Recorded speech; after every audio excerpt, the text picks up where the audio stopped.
guys, and welcome back to my YouTube channel. It's your girl Terry, and guys, today I just want to start off by saying thank you for taking your time to watch my videos, to click the like button, and also guys for subscribing. Thank you very much. I appreciate your efforts, guys. And so guys, today's topic I've decided I'm going to do on the first time I ever got fired. Yani till date, it's the only first time I've ever gotten fired. And there is a bigger story behind all this, because let me explain to you first things first. Me, Terry, I'm born and raised in the ghetto, Kawangware ghetto. And being raised in the ghetto came with a lot, guys. Like when I say a lot, I mean a whole lot of challenges. But thankfully, I had a very supportive parenthood behind me, which involved my grandparents and my parents at the same time. So guys, let me just go straight into the topic, or no, let me finish up with this, guys. So being raised in the ghetto, as most of you, if you've been through this, you can relate. Like, it makes you smarter than you're supposed to be. It also makes you be on toes, like all the time. Like, you're always alert, because anything can happen at any moment, according to how I felt or how I saw. But me being raised in the ghetto was completely different. Like, my father was very, very strict with me. When it came to going out, I always had to like take my sister with me everywhere I had to go. And then I had like a banner phone, like a small phone, like a Bambi. Guys, after I go out the whole day, when I came back home, the first thing that my dad used to do was take my cell phone. And then he'd go through all the contacts that I had contacted when I was outside the house. Then another thing, when I was outside the house, every like 1 hour, he's like, hello, where are you? Who are you with? Okay, that used to be my dad. Literally, my dad. So guys, after I finished high school, my dad told me, like, you're going to be a free citizen, and I'm not going to disturb you in whatever way, as long as So he told me that as long as when I'm outside, I call him and I update him on anything, or like anywhere I was going, even if it was for a party, he was okay with me going after high school. But he said one thing: if you go, make sure I know where you are, so that in case anything happens to you, I know where to come looking for. One more thing that really did help me survive where I come from, being a ghetto child, was my dad advising me like a father should, but it was like on a brother to sister basis. Like, hey, you do this and that, you're done with. You go blah blah blah, you're done. Like, he used to tell me things that a parent would find difficult telling a daughter, but he didn't want anything going haywire. And that's where this point comes in. So guys, after Lebanon, I went looking for a job. If you've watched my video, I know you'll know which company I'm talking about, but I'm not going to mention names, because this might go the wrong way or be taken in a certain way that I do not want to come after me. So yeah, so guys, I got a job in this company. You know, this time I've come back, like, my skin was a milkish. I was so flawless, so slim, but with a nice body. So I go in looking for a job. I find the Indian manager. He just asked me like 2-3 questions, and he's like, tomorrow come with black jeans and black shoes and start working. You guy, I just landed myself a job like that. He didn't understand why, but he never asked for any papers like, do you have experience? Have you gone to college? Blah, blah, blah. Nah. He was like, you go, come tomorrow, start working. May go and start working. So during the process of working, guys, like, if I've worked with anyone who's watching this video, you already know, like, they used to be like all up in my case, hey, you're looking good, blah blah blah. But someone, you know, you to your head, you're like, these guys are just joking, or it's nothing to take serious. And also there was a supervisor. He had like a family and all that. He used to like give treats to me. Hey, me, I'm like, hey, me, I'll take treats. But treats doesn't mean that it goes anywhere, like me going to your place or me and you having any relation whatsoever. So me, I take the treats. Kumbe, this guy was doing things for me, expecting me to give something in return, something that me and my naive, stupid self didn't even imagine. So We worked together for a very long time. Everything was just okay, making jokes, blah blah blah. It's okay. Still, I was involved with someone else, so there's no way I was going to do anything outside of what I believe within my morals or what my dad had taught me. One more thing that really did piss me off. This guy had the mentality like, I'm from the ghetto part of Dagoretti, so it's going to be easy to get whatever he wanted from me. But you guy, me with my brains and the way I've been raised and up to now what I stand for, it's never going to be that easy. And don't ever judge someone because of where they come from, because they might come from somewhere but their morals are completely different. Because, okay, what happened this one time? So this one time, it's on a Sunday, we used to have brunch, and it was actually my first Sunday going to work. I'm never forgetting this day, and that's why I'm sharing this story, because I had written it somewhere that I was going to share it, guys. So this one time, after brunch, the chef made us some pancakes. So we went to the back area of the kitchen to eat the pancakes. As we were eating, this same supervisor who had been trying to make moves came behind. We were like 3, if not 3 to 4. Yeah, I remember, 3 to 4 of us. So he came and he found us eating. I guess this day he was like annoyed or angry or something like that. So he goes like, are you guys eating? And told him, chef made us some pancakes, we're just eating and then we come back. Do you know this guy laid his hands on me? He literally just slapped me. And everyone was like, huh, did you really have to do that? Yo, you guy, I just got very, very upset. I went to the locker rooms. I cried myself out, like really, I really did cry. I called my dad and my mom and they were like, hey, he did what? He slapped you just because he's a supervisor. Come, let's go to the police station and write a statement. On my way to write a statement, I was like, this is going to be too much, and this is like the first job. So I told my dad, no, let's not write any statement. Let me just call in sick and then I'll go talk to my boss. So this story, we talked to the boss, I got a warning letter and everything like slid. I continued working. So when I continued working, you know, like in the hotel company, there are months where the job is very, very picked up, like it's busy, and then the months where it's not busy. So when it's not busy, they tend to like reduce a few people. Remember the same manager who did my interview? He was always like trying to make moves, but in ways that me myself, yani, took a whole lot for me to realize he was trying to do something. So guys, this is what happened.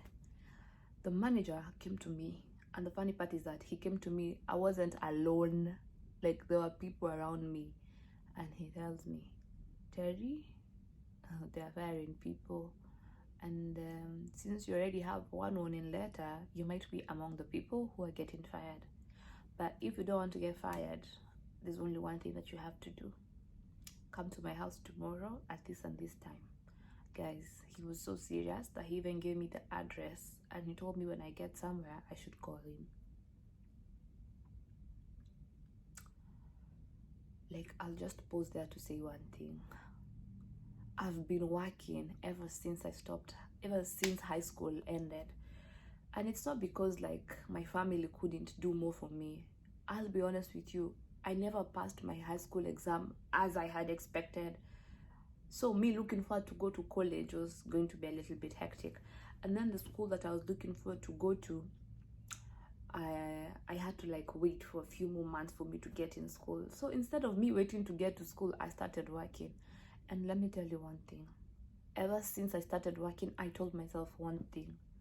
No man is ever going to get in between my legs for me to get any types of favors. I'll only do it if I want to and if I have an emotional connection with you. But if there's nothing as simple as that, remove that thing from your head. Like, I don't understand why men always think that they can get whatever they want as long as they do something for you. If you're going to do something for me or for any other person, just do it and go your ways. And if you're not also going to do it, yalla, go move your own way. So at this point, this manager was literally telling me, come to my house, keep your job. Don't come to my house, lose your job. I usually tell you guys I'm a very, very, very, very hard-headed person. I'm a kichungumu. At this point, I was already like 2 weeks or 3 weeks pregnant with my Gio, and no one even knew. So me, I just went home to make a small bed sitter, locked my doors, and I never ever reported to work because I knew, man, this is an immediate, I'm already fired. There's nothing else. Like, I wasn't going to try and kiss anyone's whatever just to get any favors, guys, because to start with, no one knew what I had gone through before me landing that job. No one knew that I had come from a house help job then to work in that. No one ever knew. So when you're telling me to open my legs for you so I can get favors, get in line. And this goes without saying. Yes, we come from different backgrounds and different beliefs. We all have different morals and ethics, guys, but when it comes to me getting favors because of opening my legs, never happening. Not in this life. Because one thing's for sure, when you tend to like lay with someone and sleep with them, let me just say sleep with them, a whole lot changes. Or okay, let me put it this way: if this guy has demons and you like also have like a few more demons, you like exchange, or you add up to those demons and you become something that you never even thought you are. And this one I was told actually by a friend of mine who's from Nigeria. He told me that a guy can look at you and he'll see something special in you, like something good coming your way, and immediately you open your legs and lay down with him, he like takes the blessing that you're supposed to receive and he keeps it to himself. And it's through this that you don't receive what was to come your way. Another thing I'll put out there, it's not like nime make it, am I am out there, no, but I believe like morals, values, ethics, whatever, being respectful goes a long way. And it's respect for self, not respect for any other person. Because if you don't respect yourself or love yourself, because loving and respecting yourself go hand in hand, if you don't respect or value yourself as a person or as a lady or even as a man, how will someone else come from out there and respect you the way you want to be respected or expect to be respected, guys? So guys, that was how I got fired from my first job, because I couldn't, first and foremost, let my supervisor take me home or come to my place or whatever he wanted me to do back then.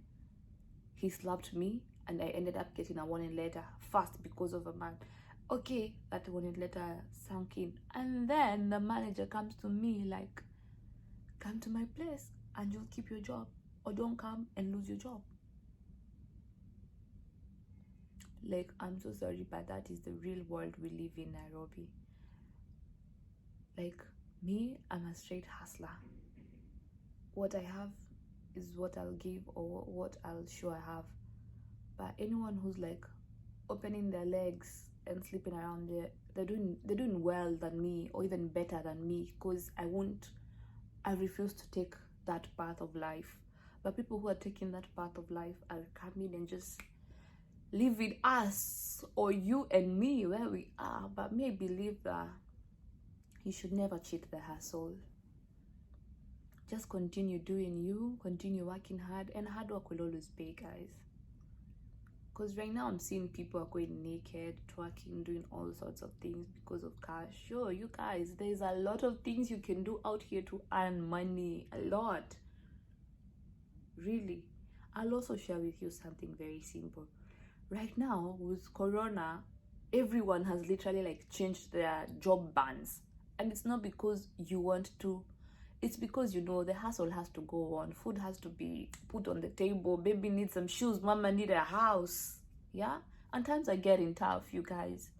So if you're told, like, I will let you in on something very simple. And this is a story for another day. I used to work as a cashier and waitress in my restaurant. If I'm to tell you right now, guys, I've been reduced to an extent of cleaning floors, and I have no problem with that. Like, matter of fact, I'm very, very proud of that. And it's not because like I don't want to or anything. I want to. and I'm doing it because I feel the need to, you know. Because if that's not there, what will I do? Go sleeping around just to make the extra money? No, I'm not ready for that. Let me just work hard as I believe I should be working. Whatever God's planned for me after all this will just flow my way. And if it's not to happen also, we're still healthy, alive. So guys, that has been a very short video of the first time I ever got fired. And yeah, I decided I'm going to tell the story, and I always say before the end of every video, make sure every time you watch this video, I let you get out of here with something added inside. Today was about morals, respect for self, and also like ethics and morals are one and the same thing. Yeah, if you don't love yourself as you should, or respect yourself as you should, no one is ever going to respect you the way you're supposed to be respected, or love you the way you're supposed to be loved. So guys, self-love must have. Thank you for watching my video. Looking forward to you liking, sharing with your friends. Till next time, bye bye. And guys, if you're new to this channel, don't forget to subscribe, like, share, and comment. Mwah.